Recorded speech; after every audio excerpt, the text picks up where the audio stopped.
नमस्कार साथियों। ध्यान रस की सीरीज़ चलाने के बारे में हमने सोचा था कि रोज़ उस पर रिकॉर्डिंग करेंगे, पर नहीं हो पाया। कई बार ऐसा होता है कि आप सोचते कुछ और हो कुछ और जाता है।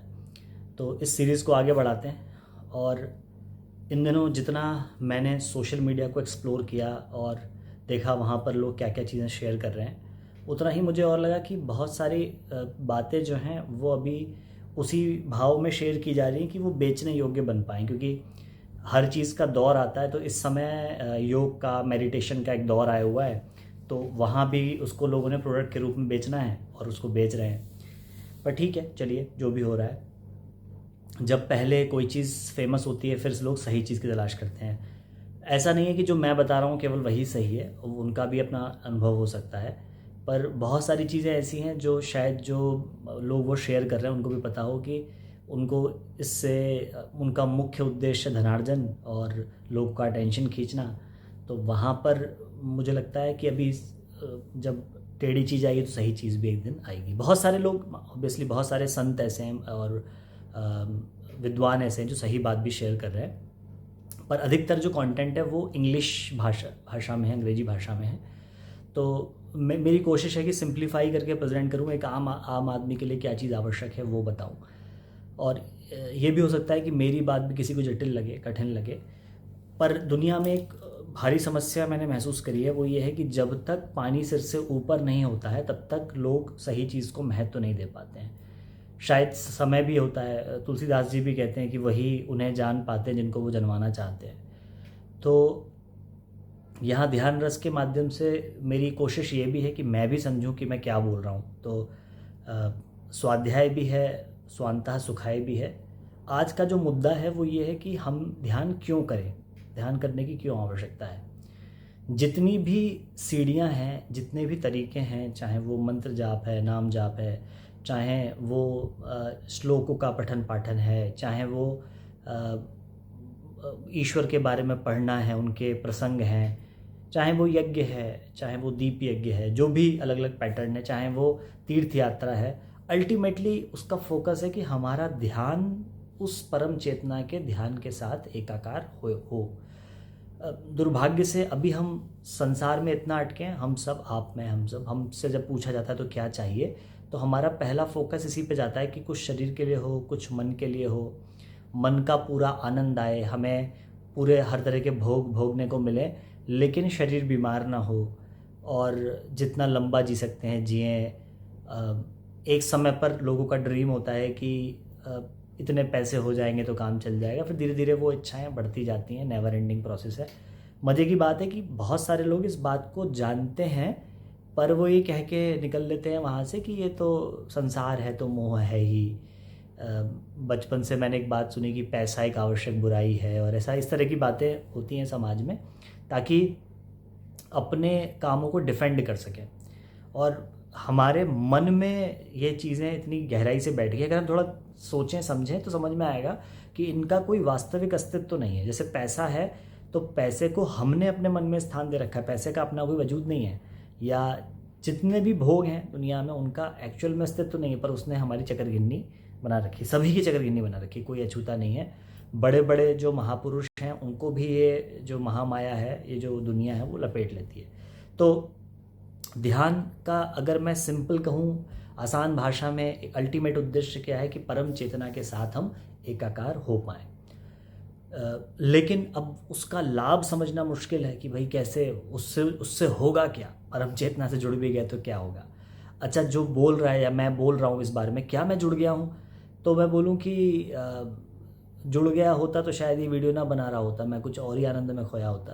तो थोड़ा सा जुड़ के, बहुत थोड़ा सा जुड़ के समझ में आया कि इससे बढ़िया कुछ है नहीं। पर यह यात्रा भी कठिन है। कठिन इस सेंस में है कि जिस चीज़ के भी सीधे बेनिफिट नहीं दिखते, उसको लोगों को समझाना मुश्किल होता है, खुद को भी समझाना मुश्किल होता है कि हम इस राह पे क्यों चलें, इससे हमको क्या मिलेगा। तो मैं आसान भाषा में आपसे कहता हूँ कि ध्यान करने से शरीर स्वस्थ होता है। हमारे शरीर स्वस्थ कैसे होता है कि जब हम अपने दिमाग की हलचल को रोकते हैं, मन की हलचल को रोकते हैं, तो स्वतः ही हमारी बॉडी हील होना शुरू हो जाती है। अभी बहुत सारे ऐसे शोध हो रहे हैं, बहुत सारे ऐसे डॉक्टर्स हैं जो ध्यान करने को रिकमेंड कर रहे हैं। तो मन स्वस्थ होता है, थोड़ा ठहराव लेता है, तो शरीर अपने आप स्वस्थ होना शुरू हो जाता है। जब ये बात महर्षि पतंजलि ने की होगी हज़ारों साल पहले, जब भगवान बुद्ध ने की है, जब भगवान कृष्ण ने की, भगवान राम ने की, ध्यान की चर्चा करी, जब भगवान शंकर ने ध्यान की चर्चा करी, मुझे लगता है तब इसकी आवश्यकता उतनी नहीं थी जितनी आज है। मज़े की बात है कि इसकी आवश्यकता बढ़ते ही जा रही है, और जैसे दुनिया चल रही है, हो सकता है कि अगले 5-7 साल बाद, 10 साल बाद, ये अभी तो स्कूलों को, कॉलेजों को होश नहीं आ रहा है, फिर आए कि बोले कि इसके बिना तो चलेगा ही नहीं, हमारी लाइफ ही रुक गई, ऑक्सीजन की तरह ध्यान आवश्यक है। अभी लोगों को लग रहा है, जैसे मैं लोगों से कहता हूँ ध्यान करो, तो ध्यान से क्या हो जाएगा, बैठने से क्या हो जाएगा, फिर एक शोध आती तो लोग उस बात को मानने लगते हैं। अभी हमें क्या है, नकल करने की आदत पड़ गई है भारतवासियों को, कि कोई काम अमेरिका करेगा तो हम उसको कॉपी करके करेंगे। तो अमेरिका ने शुरू कर दिया है, तो 5-6 साल बाद हमारे यहाँ भी आ जाएगा। इतने आकर्षण कभी ना हुए जितने आज हैं। हर तरीके के आकर्षण मौजूद हैं। अच्छे खासे दिमाग को वो एकदम गोली बना के फेंक देते हैं। और इस सब एक समय था कि मान लीजिए वीडियो गेम का एडिक्शन है, तो वो एक एज ग्रुप को हुआ करता था। अभी क्या है, सोशल मीडिया का एडिक्शन है या स्क्रीन का एडिक्शन है, वो सबको है। जो भी ये क्लेम करे कि उसको नहीं है, वो या तो झूठ बोल रहा है या वो फिर योगी हो चुका है। थोड़ा बहुत एडिक्शन हर किसी को है, भिन्न भिन्न प्रकार का, अपने अपने तरीके का है। तो किसी को पॉलिटिक्स देखने में मज़ा आ रहा है, किसी को बॉलीवुड देखने में मज़ा आ रहा है। तो दिमाग को शांत होने की आवश्यकता जितनी आज है उतनी पहले कभी ना थी। 70-80% बीमारियां इस समय मन में पैदा हो रही हैं। मन की हलचल के कारण शरीर में हलचल पैदा हो रही है।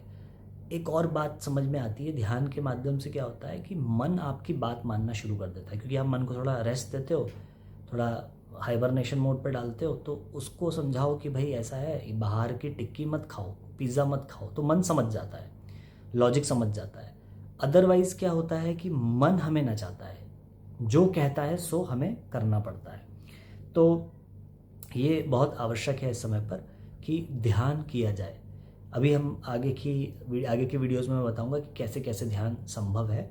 और अगेन, कोई योगी बनने की बात मैं यहाँ पे नहीं कह रहा हूँ, कोई महात्मा संत बनने की बात नहीं कह रहा हूँ। वो हम और आप बन भी नहीं पाएंगे, वो इतना आसान नहीं है जितना सुनने में लगता है। अक्सर लोग उसमें कहते हैं ना कि मैं हिमालय चला जाऊँगा, सन्यासी हो जाऊँगा, वो सब कहने की बात है। इंस्टाग्राम पे मैं वीडियोज़ देखता हूँ लोगों को कि भगवा कपड़े पहन के वीडियो डाल दी है, वो सब आसान है। कपड़े तो क्या कोई पहन लो, उसमें कोई दिक्कत थोड़ी, कपड़े पहनने में क्या जा रहा है। तिलक भिन्न भिन्न प्रकार के लगा लो, मालाएं पहन लो, वो तो आसान काम है। संत बनना भीतर से बहुत मुश्किल है। जब कोई सच में संत बन जाएगा तो पहली बात तो, पहला सिम्टम तो उसका ये होगा कि उसको खुद से अपने प्रचार का ख्याल नहीं आएगा। मैं अपने ऊपर भी कह रहा हूँ इस बात को कि भाई अगर मुझे ये विचार आ रहा है कि मैं इस चीज़ को फैलाऊँ, ऐसा करूँ, इसका मतलब अभी मैं संत नहीं बना हूँ। मुझे लगता है कि थोड़ा मैंने चखा, औरों को चखाऊँ। मैं जब कुछ कर रहा हूँ, कोई प्रोफेशनली किसी काम को कर रहा हूँ, तो फीस भी ले रहा हूँ। तो मुझे लगता है कि मैं कुछ और पढ़ाता, मैं केमिस्ट्री पढ़ाता, फिजिक्स पढ़ाता, हिस्ट्री पढ़ाता, उससे बढ़िया मैं इस विषय में चर्चा कर रहा हूँ जिससे दुनिया का लाभ है। तो लोग अभी क्या है, एक वो चकाचौंध थी, अभी धर्म और अध्यात्म भी चकाचौंध के शिकार हो गए। पर ठीक है, इसी का नाम, कलयुग का नाम ही भ्रम है कि कुछ ना कुछ भ्रम यहाँ पे चलते रहते हैं। शरीर स्वस्थ होगा, मन स्वस्थ होगा, भावनाएं शुद्ध होने लगेंगी, और हमारी जो बायोकेमिस्ट्री है वो अपने आप मैनेज होने लगती है जब हम ध्यान करते हैं। ये बहुत ज़रूरी है, जो आगे के वीडियोज़ में हम जानेंगे कि कौन सा ध्यान करें। कोई भी रैंडम ध्यान उठा के नहीं करना चाहिए। कारण यह है कि ध्यान दिखने में बहुत सरल प्रक्रिया लगती है, पर बहुत ही प्रभावशाली प्रक्रिया है। तो बहुत बार ऐसा भी होता है कि हम रेडी नहीं होते उतनी गहराई में जाने को, और आजकल क्या है, इंस्टेंट चीज़ें चाहिए होती है। तो बहुत सारे लोग उन ध्यान की प्रक्रियाओं का प्रयोग कर रहे हैं जिनका इंस्टेंट प्रभाव तो होता है, लेकिन उसका नुकसान भी होता है। नुकसान समझ में नहीं आता। जैसे हम कैफ़ीन लेते हैं, कैफ़ीन पी के तुरंत हाई फील होता है, पर उसके बाद जब वो क्रैश होती है एनर्जी, तो समझ में आता है कि क्या नुकसान हुआ है। तो वैसे ही कि जो भी बोले कि मैं कुछ ऐसा फटाफट करा रहा हूँ, उससे हमेशा बच के रहिए कि मैं 1 महीने में कुंडली जगा दूंगा, 6 महीने में ऐसा कर दूंगा। वो सब जितना मेरी समझ है अध्यात्म को लेके, वो सब नौटंकी ज़्यादा है, उसमें उनका अपना बेनिफिट छुपा हुआ है। और ज़्यादातर लोग जो हैं वो हमारे मन से खेल रहे हैं। उनको पता है कि इनका मन चंचल है, इनको कुछ लाभ चाहिए। तो देखो, सबसे बड़ा लाभ तो यही है कि हम अपने मन से वो करवा सकें जो हम चाहते हैं, जो हमारी अंतरात्मा कराना चाहती है। दुनिया में बहुत कम लोग होंगे जो गलत रास्ते चलना चाहते हों, बहुत ही कम, मतलब मुझे लगता है शायद ना के बराबर हो। सभी लोग सही रास्ते चलना चाहते हैं। मन कुछ हलचल करता है, पुरानी वृत्तियां हलचल करती हैं, उन पर ध्यान नियंत्रण करने का कार्य करता है धीरे धीरे। ऐसा नहीं होगा कि ओवरनाइट कुछ बदलाव हो जाएगा। इनफैक्ट स्टार्टिंग में तो संघर्ष ही होता है। मैंने खुद अपने जीवन में देखा कि जब तक ध्यान की दिशा में नहीं घुसे सब बढ़िया है। मतलब अगर आप चलना शुरू ना करो अध्यात्म के रास्ते में, सब बढ़िया है। जैसे ही आप उसको छेड़ते हो अंदर की ग्रंथियों को, वैसे ही हलचल मचनी शुरू हो जाती है। और हलचल मचेगी, तूफान खड़े होंगे, लेकिन उसके साथ साथ पैरेलल एक संबल भी मिलेगा। जो मैंने अपने पहले ही उसमें कहा, सेशन में कहा, पहले ही वीडियो में कहा कि ध्यान की इस यात्रा में ज़रूरी है हम किसी का हाथ पकड़ के चलें। तो इस समय पर गुरु मिलना बहुत मुश्किल है कि हमें कोई सही व्यक्ति मिल जाए, गुरु मिल जाए। तो हम भगवान शिव को अपना गुरु बनाएं, और जो वैष्णव है भगवान कृष्ण को अपना गुरु बनाएं, जिनको जहाँ भी आस्था हो। तो भगवान शिव या भगवान कृष्ण एक शक्ति को अपने साथ लेके चलें। तो शक्ति का हाथ पकड़ने से क्या होता है कि हम सहज क्रम में आगे बढ़ जाते हैं, और मन से, दिल से उनको माने। ऐसा नहीं है कि केवल आडंबर करें, साथ ही उनकी कुछ साधना पद्धति भी फॉलो करें। कि भाई मान लो अगर भगवान शिव के आप उपासक हैं पर आप शिवलिंग पे जल नहीं चढ़ाते हैं या शिवलिंग की पूजा नहीं करते, तो फिर वो अधूरी है। आपको समय नहीं मिलता, इतना तो मिल ही जाता होगा कि एक लोटा जल चढ़ा दें। तो उनसे इस तरह से जुड़ें, उनके मंदिर जाएं, उनके ज्योतिर्लिंग जाएं, धीरे धीरे वो जुड़ाव बढ़ते जाएगा। तो पहले फेज़ में क्या होना शुरू होता है, थोड़ी हलचल होती है, पर उसमें लाभ दिखना शुरू हो जाता है। शरीर की बीमारियां दूर होने लगती हैं। ऐसा नहीं होगा कि मान लो आपको कोई भयानक बीमारी है और आप सोचो कि मैंने ध्यान किया 1 महीने सब ठीक हो जाएगा, ऐसा भी नहीं होगा। पर आपको रिलीफ मिलना शुरू हो जाएगा धीरे धीरे धीरे धीरे। और बहुत बार ऐसा भी होता है कि बीमारी होती नहीं है, ना शरीर में ना मन में, कहीं नहीं। बस आपने ख्याल बना लिया कि बीमारी है, आपने हवा बना लिया, तो वो हवा भी धीरे धीरे शांत हो जाता है। और क्या लाभ होता है, हमारे रिश्ते अच्छे होने शुरू हो जाते हैं। पेशेंस आता है तो आप सुनने की क्षमता बढ़ती है, धीरे धीरे रिश्ते अच्छे हो जाते हैं।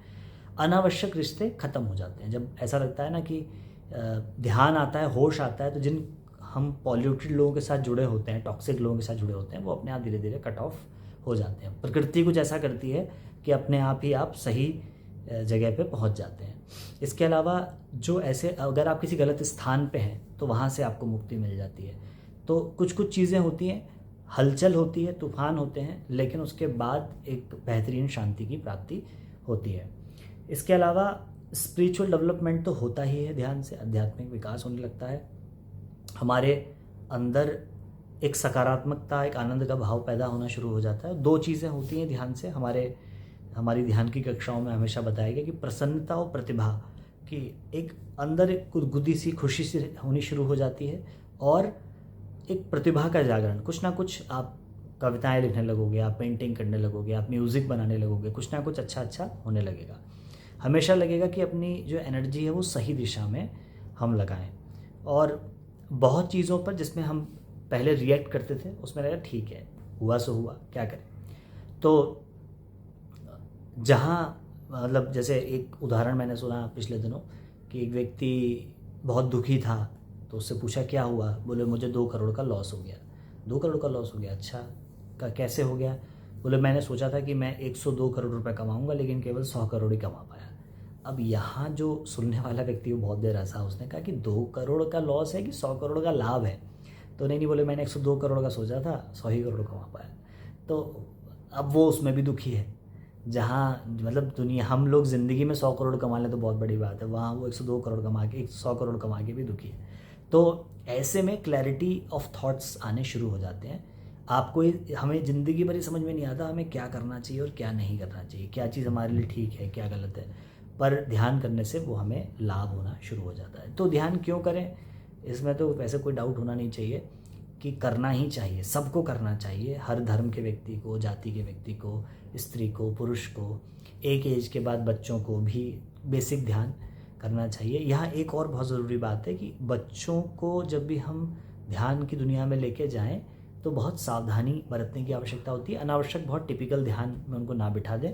इससे क्या है, उनकी अभी जो उनका अचेतन है वो इमेच्योर है, परिपक्व है। तो वहाँ ऐसा कुछ ना हो जिसमें उसमें हलचल हो। ठीक है, तो ध्यान अवश्य ही करना चाहिए। ध्यान है तो सब कुछ है और ध्यान नहीं तो कुछ भी नहीं। इसको यदि आपने पूरा सुना है तो बहुत बहुत धन्यवाद।